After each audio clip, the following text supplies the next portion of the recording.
Hello, जय Shivray sir. जय शिवराय, जय शिवराय. बोला.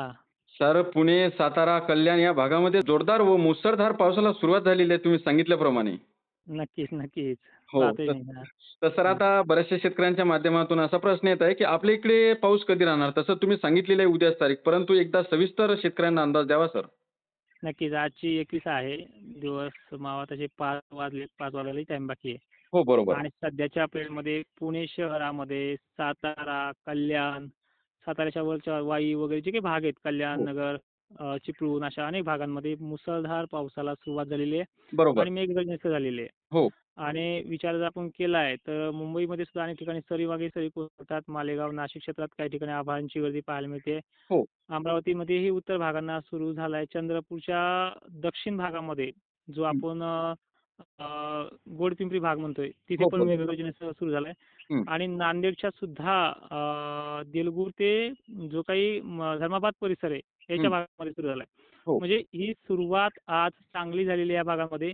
पण महाराष्ट्रातल्या सर्व जिल्ह्यांमध्ये अजूनही आजच्या दिवस प्रतीक्षा आहे. पण आपण त्यांना तारीख काढलेली 22 तारखेची बी आणि संध्याकाळ. बरोबर, बरोबर. सकाळपासूनच वातावरणाचा जो काही आउटलुक आहे, हो, हा सगळा वेगळाच दिसेल त्यांना उद्यापासून. जे काय लगे दुपार येतोय की दिवस मावळ येतोय हे त्यांना वाटू लागेल. हां, हां, पण हां. उद्याची जी काही टायमिंग आहे जळगावसाठी, संभाजीनगरसाठी, ही दुपारनंतर कोणत्याही टायमिंगला 4 वाजेच्या आतमध्ये यांना सुरुवात होईल हो, आणि याच्यातून दुपारा उगलेले जे काही जिल्हे असतील तिथे संध्याकाळच्या 9-10 वाजेपर्यंत असतील आणि मध्यरात्रीपर्यंत 22 तारखेला हा पाऊस मराठवाडा, विदर्भ आणि पश्चिम महाराष्ट्रातल्या अनेक भागांमध्ये सुरुवात करणार आहे. चांगली सुरुवात असणार आहे. पेरणीयोग्य सुरुवात असणार आहे. हो. जळगावमध्ये सुद्धा याची हजेरी चांगली आहे. संभाजीनगर तर 1 नंबरला आहे. जालना आहे, नांदेड आहे, हिंगोली आहे, वाशिम आहे. हं, त्याचबरोबर बीड जिल्हा पण आहे. धाराशिव, सोलापूरचा थोडा कमी भाग राहील, हो, पण आहे. पण बीडचा याचा भाग भरपूर आहे. आणि हे जो पाऊस असेल, आज अजूनही शेतकऱ्यांना विश्वास वाटणार नाही, की इतकं वातावरण खरंच बनेल का? बरोबर. पण सकाळच्या वेळेला ज्यावेळेस ते 12-11 वाजता जे आभाळ पाहतील वातावरणामध्ये उद्या हां, 22 हां, तारखेला 22 जूनला, हां. याच्याहून त्यांनाही अंदाज लागून जाईल, की पाऊस खरंच अशा प्रकारचा येणार आहे म्हणून.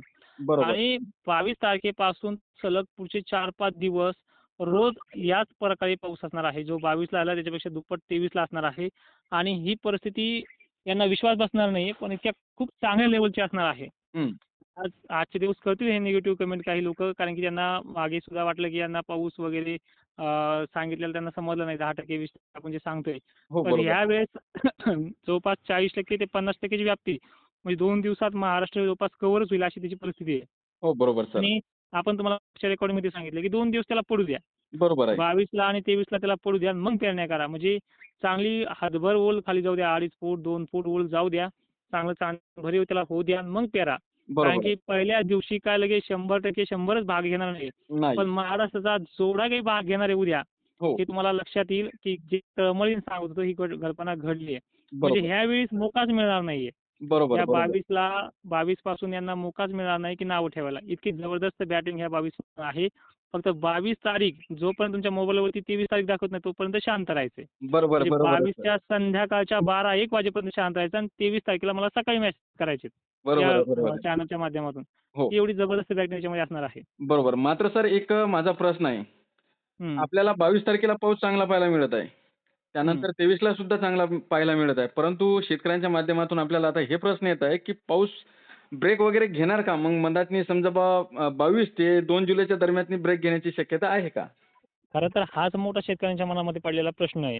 हो, पाऊस तर ठीक आहे यायच लागलाय. सांगितलं सगळ्यांनी सुद्धा. जे आजकाल अल भाषण करायचे ज्या चॅनलच्या माध्यमातून, तिथे सुद्धा आता अल बहुतेक बातम्या मला वाटतं 80-90% कमीच झाल्या असतील. हो. हं. बरोबर, त्या बरोबर. चॅनलवरती पण दिलासा आहे, पेरणीयोग्य पाऊस आहे. थोडा असमान वितरण सांगतात. पाऊस तर असमानच असतो. हो. पाऊस काय एका रात्रीचा नाही, 2 दिवसात लगेच संपूर्ण महाराष्ट्र व्यापीत नाही. आतापर्यंत रेकॉर्ड नाही आहे. बरोबर. हो. पण हा जो पाऊस येणार आहे, हा तुमच्या तालुक्यामधले सुद्धा 100-200, 100-200 गाव घेण्याची पद्धत हां, एका रात्रीमध्ये असणारी ही कंडिशन आहे. हां. आणि हे जवळपास 2 जुलै ते 3 जुलैपर्यंत टिकणार आहे. हो, हो. मी बरोबर. तुम्हाला काय सांगतोय, की 22 तारखेपासून 2 जुलै म्हणजे 10 दिवस महाराष्ट्रामध्ये पाणी आहे. हं. आणि याचं वैज्ञानिक कारण सुद्धा सांगतोय, की असा भंपकपणा नाहीये. नाही बरोबर. त्यामध्ये बंगालच्या उपसागरामध्ये लो प्रेशर बनलंय. त्याच्यामुळं तेलंगणाकडे त्याचा प्रभाव आंध्र प्रदेशमध्ये त्याचा प्रभाव आणि त्याच्यामुळे जे काही गडचिरोली चंद्रपूर भाग आहे ते तिकडेच कव्हर होऊन जाईल त्या पावसाने. हो, बरोबर पण आहे. मुंबई आणि अरबी समुद्रातलं लो प्रेशर तुम्हाला मागच्या रेकॉर्डिंगमध्ये सांगितलंय. हो, त्या लो प्रेशरचा फायदा हा आजच स्टार्ट झालाय पुण्याच्या आणि साताऱ्याच्या भागामध्ये. फक्त बरोबर. आजची रात्र बाकी आहे. उद्याच्या रात्रीपर्यंत काय होणार आहे हे तुम्हाला स्पष्ट उघडपणे दिसणार आहे. 23 बरोबर. तारखेला आपण याच रेकॉर्डिंगच्या माध्यमातून जे तुम्ही तुमच्या चॅनलच्या वतीने काम करताय, ते हो, तुम्हाला त्या कमेंट्स पाहायला मिळतील, की आमच्याकडे असं-असं झालंय म्हणून. बरोबर. आणि 22 तारखेचा पाऊस हा संध्याकाळच्या वेळेला आहे आणि तो कसा पडलाय हे तुम्हाला 23ला समजेल. आणि हो, मी तुम्हाला पहिलेही सांगितले, की 2 दिवस हा पाऊस पडू द्या. 22ला आणि 23ला. मग बरोबर. 24ला तुम्ही पेरणं स्टार्ट करा. पण आतापर्यंत लोकांनी बऱ्याच जणांनी दररोज पेरणीचं काम त्यांच्या रिस्कवरती करायला लागले. ते आपण तर हो, ते तुम्ही सांगितलेच नाही यावर्षी. मी बरोबर, सरळ बरोबर. सांगितलं, की तुम्ही तुमच्या पद्धतीने यंदा नियोजन करा. कारण की शासनाने ते पत्र काढले, की आम्ही सांगितल्याशिवाय पेरणी करू नका. बरोबर. पण एक पॉझिटिव्ह थिंकिंग सांगायचं म्हटलं, की त्याच पटीनं बातम्यामध्ये सुद्धा आलंय, की 23 तारखेपासून मान्सून सुरू व्हायला आहे. पण बरोबर. हा खरा तर एक 22 तारखेपासून स्टार्टअप आहे आणि जबरदस्त आहे. हो, बरोबर. हं, तर माझ्या माध्यमातून एक प्रश्न येत आहे. हं, आता आपण तुम्ही सध्या समजा धूळ पेरणीसाठी व पेरणीसाठी शेतकऱ्यांना सल्ला देत नाही आहात. हं. परंतु तुमच्या तुम्ही जे अंदाज देतात त्यांच्या माध्यमातून शेतकरी त्यांचं स्वतःचं नियोजन करतील, तर अंदाज हे पुढील 5 दिवस ते 6 दिवस कसा राहणार? म्हणजे कोणत्या तारखेला पाऊस आपल्याला कसा पाहायला मिळेल? मग त्याप्रमाणे शेतकरी पेरणी 26 करतील. तारखेपर्यंत 26 तारखेपर्यंत मेघगर्जना काही-काही ठिकाणी मुसळधार, काही-काही ठिकाणी जोरदार, तर काही-काही ठिकाणी दमदार अशा हां. 3 प्रकारचा पाऊस आहे. हो. आणि हे 26 तारखेपर्यंत चालणार आहे. म्हणजे 1 अन् 2 दिवसाचं सिस्टम नाहीये हे मोठ्या नाही. पावसाचं. बरोबर. 27 पासून ते 2-3 जुलैपर्यंत हे चालणार आहे 4 जुलैपर्यंत. पण आपण 2 दिवस कमी सांगतोय, हो. की हे चालणार आहे 4 पण त्यामध्ये झडी टाईप आहे. म्हणजे उगणाऱ्या मालाला सुद्धा कमीत कमी 8 दिवस, 7 दिवस, काही गावामध्ये 6 दिवस, कमीत कमी 4 दिवस रोज पाणी मिळणार आहे. बरोबर. हं. मात्र सर 26, 27 ला काही झडीचं स्वरूप दिसत आहे का म्हणजे मॉडेलच्या माध्यमातून?